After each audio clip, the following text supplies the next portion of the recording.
ሰላም ሰላም ክቡራት ተኸታተልትና እንኳን ኣብ ጊዜ ቻናል በሰላም መጻኹም እንዳበልኩ ነዚያ ቻናል ንምትብባዕ ሳብስክራይብ ሼር ላይክ ብምግባር ደገፍኩም ኣይፈለና እንዳበልኩ ናብ ዝቕጽል መደብ ከሰቃቅረኩም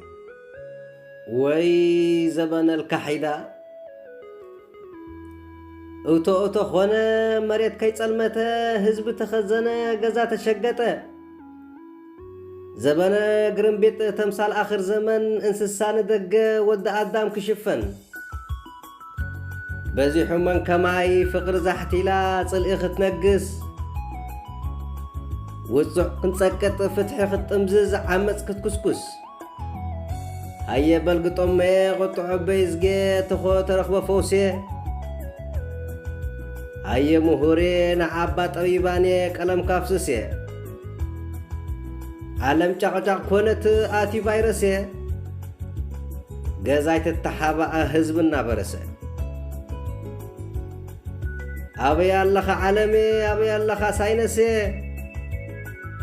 በልኢትካ ተሓፀብ ተኾነካ ፈውሴ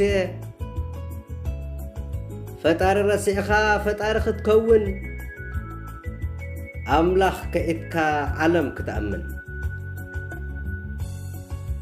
ቤት ኣምላኽ ተዓጹ ዲስኮ ትኸፍት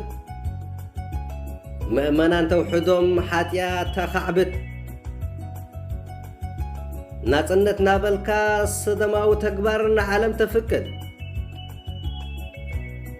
ዓማፂ ረጋጺ ጨኳኒ ቐታሊ ናጻ ትሰድድ በልመፀ ኾሮና ሃየ ኢትካ ሰብና እንተኾነት ፈውሲ ብሓባር ንፍትና